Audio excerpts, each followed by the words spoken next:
엄마 말씀으로는 스테로이드를 거의 안 쓴 거나 마찬가지예요. 근데 아마 80일 때 입원했을 때 이때는 또 썼을 거예요. 이번에 좀 자주 했던 애라서. 입원 자주 했었어요? 네. 이간지염 때문에? 아마 피부에 직접 바르지 않았어도 입원을 하게 되면 스테로이드가 들어가면 호흡기도 마찬가지고 뭐 주사로도 들어갈 수도 있거든요.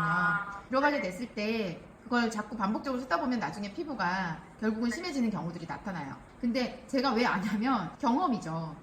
그래서 예전에 어떤 케이스가 있었냐면 비염 때문에 코에 이게 뿌리는 치료제 있잖아요. 네. 그걸 오래 기간 동안 썼던 분이 계세요. 아이들도 이제 그런 사례가 많은데 해외 사례였어요. 미국의 남자 성인분이신데 갑자기 피부가 심해졌는데 이제 뭐 약도 해도 안 되고 한방을 해도 안 되고 자연 치유를 해도 안 되고 운동을 하고 뭐 온갖 자연 치유를 다 하는데도 안 돼서 결국 완정을 오게 된 거예요. 네. 갑자기 멀쩡하던 피부가 뒤집혀가지고 나아지지 않으니까.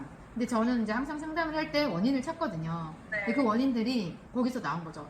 차근차근 물어보다 보니까 비염이 있었는데 비염 때문에 계속 스테로이드를 썼더라고요. 그게 이제 몇 년 장기간 되다 보니까 물론 그분이 알레르기가 있다 보니까 피부로 올라온 건데 종류는 다르지만 또 그럴 수 있다는 거죠. 뭐 네. 입원을 했을 때 썼던 스테로이드가 피부 때문에 쓴 건 아니지만 반복해서 들어가다 보면 그런 문제들이 발생할 수도 있고 또 기본적으로 기질이 있잖아요. 그래서 그런 대로 아이가 막 심하지 않고 잘 지낸 편인데 누적되다 보니까 심해지는 때가 누구나 한 번씩 오거든요. 그 심해지기 전까지는 별로 심하지 않으니까 생각을 하지 않고 있다가 일단은 막상 심해지고 나면 이제 막 부랴부랴 방법을 찾고 원인을 찾고 막 그렇게 되더라고요. 네. 네. 이렇게 냅두면 좋아질 수도 있구나 이렇게 안일하게만 생각했던 것 같아요. 근데 이게 계속 쌓였던 것 같아요. 맞아요. 그 약발이 다 되면 또 조금 올라왔다가 근데 아이가 그걸 보습으로 가라앉혔다는 건 대단한 거예요. 올라왔다가 쉽게 가라앉았다면 그 증상을 보면서 저는 피부가 심하지 않은 아이다라고 판단을 하는 거죠. 심하지 않은데 우리가 외부적인 환경으로 인해서 이렇게까지 된 거죠. 이게 하루아침에 이렇게 되는 게 아니거든요. 심해지는 데는 반드시 원인이 있어요. 각 사람마다 원인들이 다 틀리거든요.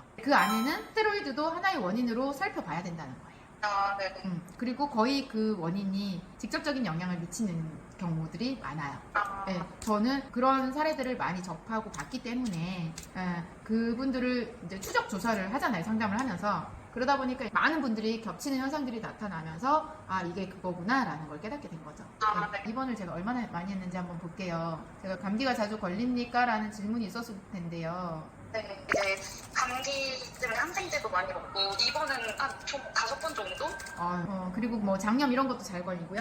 네. 그렇게 해서 이제 반복을 하면서 계속 입원을 하다 보면 이제 항생제를 뛰어넘어서 스테로이드 쓰는 경우들이 또 많이 있거든요.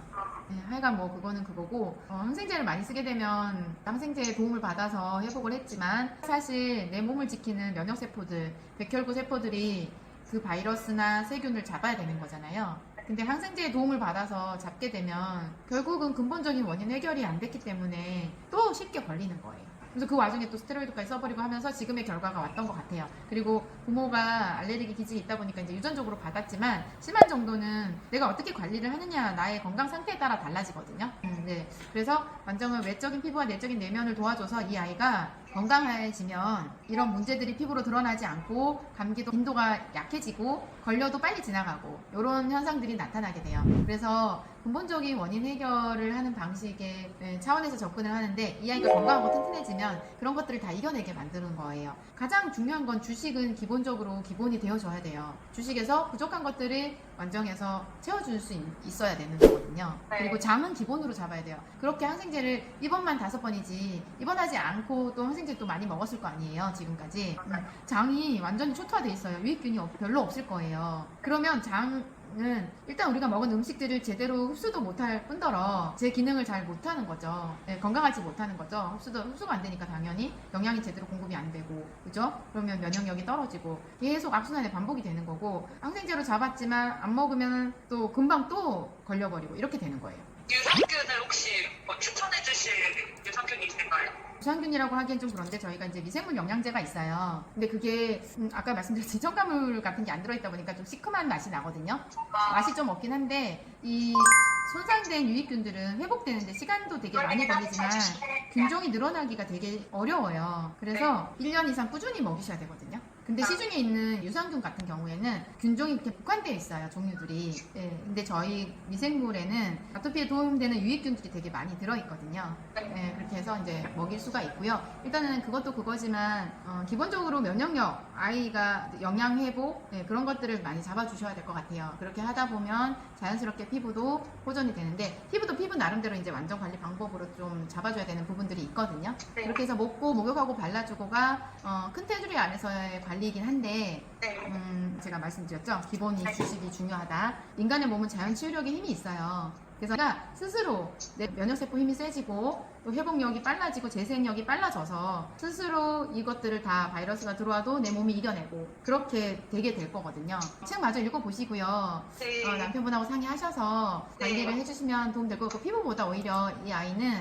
건강해지는 게 우선일 것 같아요. 그런 거는 이제 완정에서는 좀 기본으로 많이 도움이 될 수가 있거든요. 네. 완정을 안 하더라도 책을 읽어보시고 어떻게 관리해야 되겠다는 기본이 설 수 있으니까 도움 받으시면 좋을 것 같아요.